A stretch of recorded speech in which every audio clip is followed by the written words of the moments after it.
Hey there, Bootstrappers. This is Ryan Nickel. I gotta tell you, man, this is coming at you with tip number 17. Don't ever give up. Ever give up. Oh, man. So, last Friday, as I mentioned, we were out looking at a property. I had met with the owner the day before and just wanted to get the price dialed in. And we stepped outside, called the title company. This dude sneaks on in, has this contract, and he bounces out. We go back and knock on her door, and she's like, I just signed a contract. And I'm like, are you kidding me? Well, I wasn't going to give up. I'm like, this is not going to happen that easily. I'm sorry. Hey, what's up, Mildred? And so I was bummed. I was really bummed. I mean, like, it hurt. Like, I was like, oh my gosh, let me wipe my tear away here. And so I followed up with her on Monday, and I said, hey, have you heard back from the title company and all this stuff? She's like, no, I haven't. So I called around to all the title companies. I was like tenacious. I was on this one, and I'm like, hey, there's no record of your buyer, having any kind of escrow opened up in your name or anything like that for that property. And she's like, oh, it's not in this city. It's like, halfway across the state. And I'm like, all right. So the following day, I call every title company in that city. And sure enough, there's nothing there. And I'm like, are you sure this dude's opening up title? I guarantee you he's not the buyer. He's shopping this property around. And now this is where it gets critical. Now these people have lost their electricity. They have lost their water. They're living on a bed in front of a fireplace. And they have curtains drawn all the way around the house to keep it warm in that room so they have fire at night. That's how dire their situation is. And this guy's like, oh yeah, I'm going to tie up this house. And he didn't say he's going to tie it up. But basically what he's doing is he's tying it up and he's trying to find a buyer. And he's like, yeah, we'll close next year sometime in the middle of January. I'm like, these people can't wait till the middle of January. They need cash today. So anyway, I wasn't going to give up on it. And so she asked me, she's like, well, what do I do? What are my ramifications? I'm like, honestly, I don't know. I haven't seen your contract. So she sends me over a copy of her contract. Her contract, all right, had a little interruption there. Her contract is like, I kid you not, she texted to me, but there's like these small little, like almost like 3x5 cards just written out on the 3x5 card. Hey, I will sell this house to this person. And the guy made her do it. Now this like blew my mind. I'm like, he made her write it out on a piece of paper. But not only that, okay? In the contract it says that the buyer is a real estate broker. And I'm like, what the hell is happening?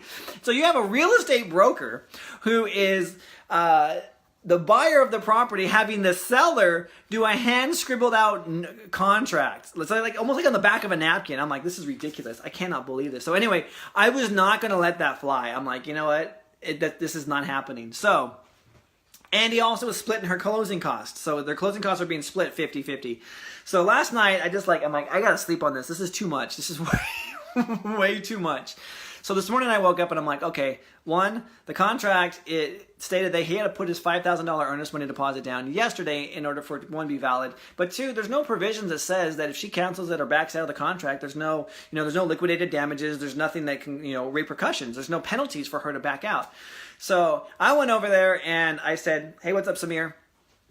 And I just went over there this morning and knocked on her door. I said, hey, you know what? I'm filling for you here. Can I come in and talk to you about this thing? So she's like, yeah, come on in. I said, look, first off, I don't know what's going on with this contract that you have with this guy. He's a licensed broker.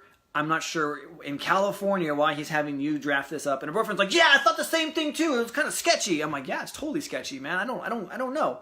But not only that, I said, look, you're going to be splitting the fees with this guy. So you're splitting everything, all the closing costs. So technically you're walking away with less money than you actually realized. And she's like, really? I was like, yeah. And I don't want you to lose that money. And as soon as I said that, she's like, yeah, I don't want to lose that money either. That's my money. I need that money to live off of. Now, they're in a desperate situation here. And I said, not only that, I said, the real question is, it's not, how much money are you going to get and stuff like that? Because of course you need the money. The real question is, how much longer are you going to live like this? Do you want to wait till next year, till the middle of the month sometime, till he finds a buyer for you? Or do you want cash as soon as possible? Because we can close this thing in as little as 10 days. And she's like, I want cash immediately. And I'm like, all right, I know I got her. So I'm like, well, check it out. Pulled out my contract. I'm like, here's a contract. I just need you to call this dude and just cancel with the guy, all right? You're going to have to call the title company as well. And she's like, hey, I don't even know where that title company's at. And I'm like, yeah, I don't either because he's not calling her back. So anyway, she signed the paperwork. We opened up escrow. We're into this thing now. And she's like, oh, holy crap. You guys have the first 30 minutes of me signing have done more than this guy has had for 5 days. Because here's the thing, I mean, this lady's sleeping on the floor. And this guy, like, from Friday to today, Wednesday, almost a full week, 5 days, he's done nothing. She just sitting there sleeping on the floor, and it was so sad. I mean, I go in there, and they have, like, the fireplace going, and she had to heat up some in, like, a little, like, pot warmer kind of thing. She was heating up some spaghetti for breakfast. I'm like, holy crap, this is ridiculous. People are living like this. I mean, I feel for her. So anyway, but I was not going to give up. The whole moral of the story is like, I didn't let this one go, man. I'm like, you know what? I'm calling her. I'm like, I'm going to see if this guy actually did, open escrow. I'm going to find out what the escrow company is. I'm going to see if he actually put this $5,000 down, because my bet is that the guy doesn't have the money. He's shopping around for a buyer, especially because in California, the California Association of Realtor Contracts, the CAR contracts, they state that you cannot assign the contract unless you have the express written consent. I'm getting all these text messages from people, all these from the buyer, from the seller. The seller has to give you express written consent to go ahead and assign that contract over. So anyway, this dude's a broker. I know the dude doesn't have the cash, and he's just not a good deal for the guy. So anyway, it's kind of like the way I'm envisioning it. Like, it hasn't closed yet, so I'm not going to count my eggs before they hatch, kind of thing. So I mean, something still could come up, but basically the way it worked out was we walked in, negotiated the price, got her down. This dude comes in and snakes me out of the deal. So I'm back in there snaking the dude back. I'm like, you don't snake the king cobra. So I'll come back and I'll bite you. That's basically what's happening right here. And I found out, I'm like, why'd you go with the dude, man? We had got down the price, and she's like, well, the day before you told me the most I can expect was 185, and I told you after we got down to 2,000, you told me 185. So I thought for sure that when I told him my lowest price was 2,000, he goes, well, that's fine. Let's write it up right now. I just went with the guy. I didn't think that I'd have a better offer from anybody else, because you look at the situation we're living in. I need this money. And I'm like, oh, crap, dude, I screwed myself out of that one for being greedy. But anyway, here I am, coming back at you into it. And the whole moral of the story is never give up. A deal isn't done until it's closed. And I mean, same goes for me. I mean, this one is not done until it's closed. But I'm working my butt off on this one to get this one back in there. Earned her trust.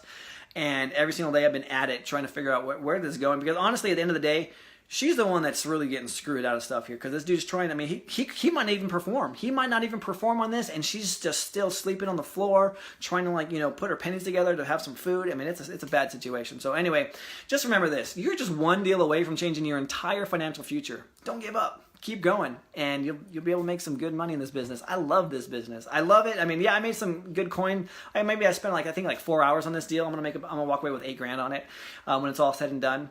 And yeah, that's a big deal and all. But the win for me is that I was able to outmaneuver this fool that kind of snuck in there at the last minute on me. So all right, I'm Ryan Nickel. Get out there, make some money, guys.